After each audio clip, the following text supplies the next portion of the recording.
तर हैदराबाद गॅझेट हे लागू करण्याची मागणी जरांगे पाटील यांची होती आणि सरकारने तसा जी.आर. काढून जरांगेंची मागणी पूर्ण केली। मुंबईमधलं आंदोलन सुद्धा संपलं, पण या गॅझेटवरून जात प्रमाणपत्र मिळणार की नाही यावरून मराठा समन्वयकांनी शंका निर्माण केली। मराठ्यांना नेमकं काय मिळालं पाहूया त्यावरचा हा रिपोर्ट।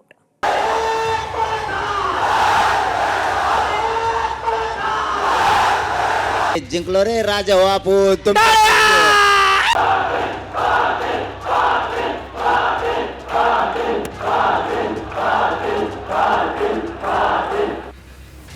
हैदराबाद गॅझेट लागू करण्याचा जी.आर. निघाला। मराठा आंदोलकांनी जल्लोष केला, गुलालही उधळला।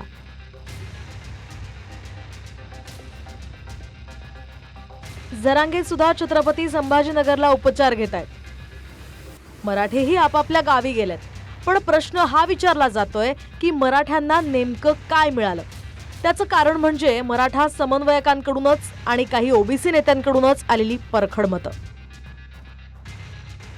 मराठा समन्वयक आणि सुप्रीम कोर्टातील याचिकाकर्ते विनोद पाटलांनी म्हटलंय की हा मोठा निर्णय नाही आणि अशा जी.आर.मुळे एकाही मराठ्याला कुणबी प्रमाणपत्र मिळणार नाही। मला अशी अपेक्षा होती की मोठा निर्णय लागेल, परंतु दुर्दैवाने कुठल्याही प्रकारचा निर्णय लागलेला नाही। यामुळे एकाही व्यक्तीला नवीन सर्टिफिकेट मिळू शकत नाही। राज्याचे मंत्री आदरणीय विखे पाटील साहेब यांना प्रश्न विचारतो की त्यांनी पुढे आलं पाहिजे, आम्हाला समजावून सांगितलं पाहिजे ह्या निर्णयाचा आम्हाला फायदा कसा होईल। मराठा समन्वयक योगेश केदार यांनी सुद्धा दावा केलाय की जरांगेंची दिशाभूल करण्यात आलेली आहे। हैदराबाद गॅझेटच्या जी.आर.मध्ये मराठे कुणबी आहेत अशी स्पष्टता जी.आर.मध्ये नाही। मनोज दादांना अनेक वकिलांनी घेरले आणि त्यांना मिसगाईड केलेलं आहे। माझं असं स्पष्ट म्हणणं आहे की सरकारनं आपल्याला फसवलेलं आहे। हैदराबाद गॅझेटवर लागू करणं म्हणजेच तिथले सगळे मराठे कुणबी आहेत किंवा मराठा कुणबी आहेत किंवा कुणबी मराठा आहेत असं त्याच्यामध्ये कुठेही स्पष्टता नाही। ओबीसी महासंघाचे अध्यक्ष तायवाडे यांनी सुद्धा सांगितलंय की नवीन कोणताही निर्णय नाही, मराठ्यांना आरक्षण मिळालं नाही। नाही, माझ्या मते तरी मिळालं नाही। त्यांच्या मते काय मिळालं त्याच्यावर मी भाष्य करू शकत नाही, पण मी जो अभ्यास केला त्याच्यानुसार नवीन काही या शासन निर्णयामध्ये दिलेलं नाही आणि त्याच्यामुळे आमच्या ओबीसी समाजाचं कुठेही नुकसान झालेलं नाही। आता जी.आर. काढला म्हणजे नेमकं काय झालं हेही समजून घेऊयात।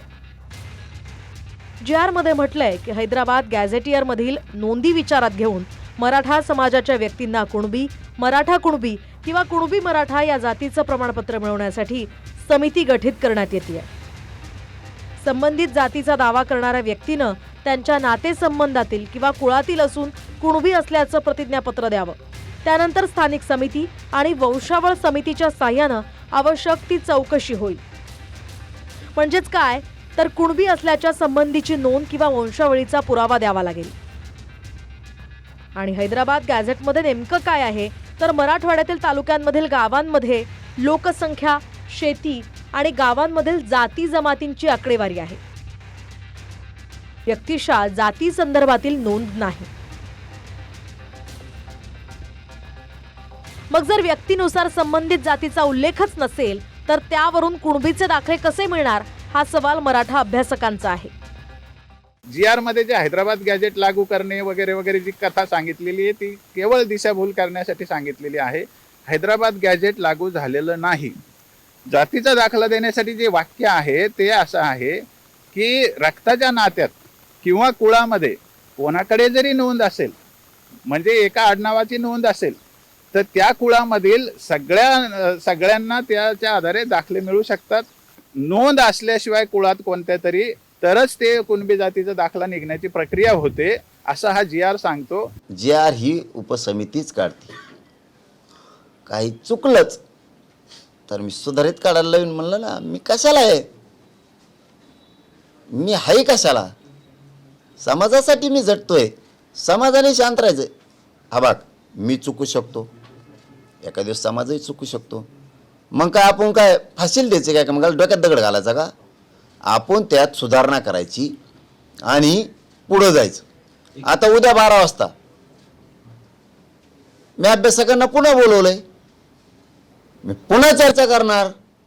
मी काही सुईच आहे का, पण मराठ्याच्या पदरात ओरिजिनलच टाकणार।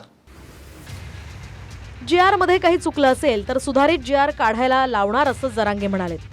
तर ओबीसी महासंघाचे अध्यक्ष तायवाडे यांनी सुद्धा वंशावळ दाखवावीच लागेल, हैदराबादच्या GR वरून नवीन काहीही नाही असं म्हटलंय.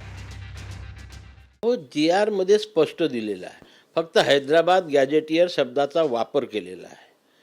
सध्या जी प्रचलित पद्धत आहे त्याच पद्धतीचं जसंच्या तसा पॅराग्राफ तिथे टाकलेला आहे की ज्या व्यक्तीला कुणबी जातीचं प्रमाणपत्र पाहिजे त्या व्यक्तीच्या नातेवाईकाकडे कुणबी जातीचं प्रमाणपत्र असेल, म्हणजे आपल्याकडे आपण वंशावळ नेहमी लावत असतो, त्या वंशावळीनुसार जे नाते जुळतील त्यापैकी एखाद्या नातेवाईकाकडे कुणबी जातीचं प्रमाणपत्र असेल तर आणि तो नातेवाईक ॲफिडेविट करून देत असेल की हा माझ्या चुलत भावाचा पोरगा आहे की या भावाचा पोरगा आहे, जे वंशावळीनंतर जुळतात, तर त्याला कुणबी प्रमाणपत्र देण्यात यावं, तेव्हाच तो अर्ज पुढे जाईल, अन्यथा तिथूनच रद्द होईल.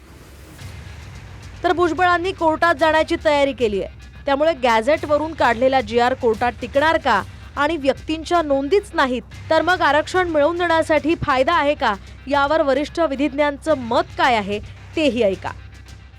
त्या गॅझेटियरमध्ये व्यक्तीच्या नोंदी नव्हत्या, फक्त आकडेवारी होती समाज घटकांची. या GR मध्ये जरी आरक्षण मराठा बांधवांना आप्तेष्ट नातेवाईक यांच्या आधारावरती देण्याचं आश्वासन आहे, परंतु ते कायदेशीरदृष्ट्या पूर्ण होण्यात अनेक अडचणी आहेत. याला कास्ट व्हॅलिडिटीचा प्रॉब्लेम येईल, याला न्यायालयात आव्हाडी मिळेल.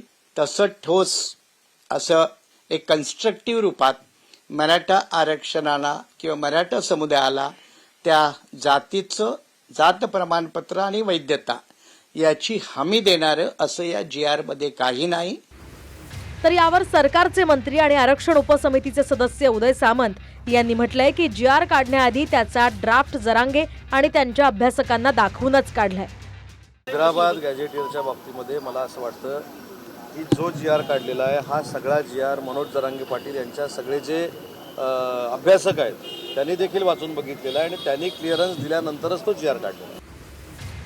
तर जरांगेंचा दावा आहे की हैदराबाद नंतर सातारा गॅझेटही लागू होणं म्हणजे मराठ्यांना सरसकट आरक्षण मिळण्यासारखंच आहे. म्हणून हे फालतू जे 4-2 आहेत ना अभ्यासक, यांचं डोकंच बिचळलंय. हे काय करतंय नेमकं?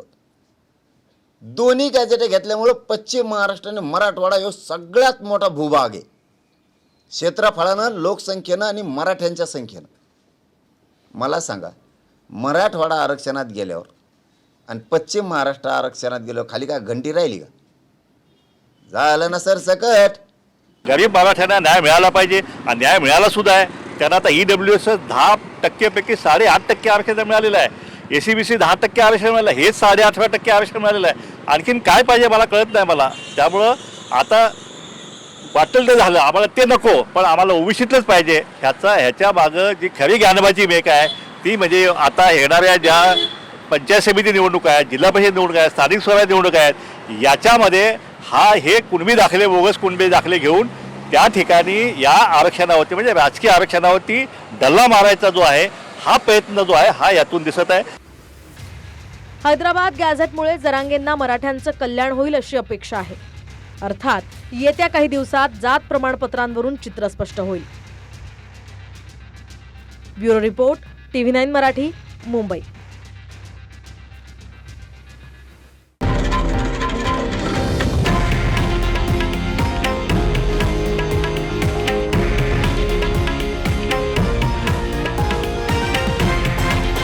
हे आहे देशातील नंबर 1 न्यूज नेटवर्क आणि आपण पाहत आहात TV9 मराठी, एकमेव.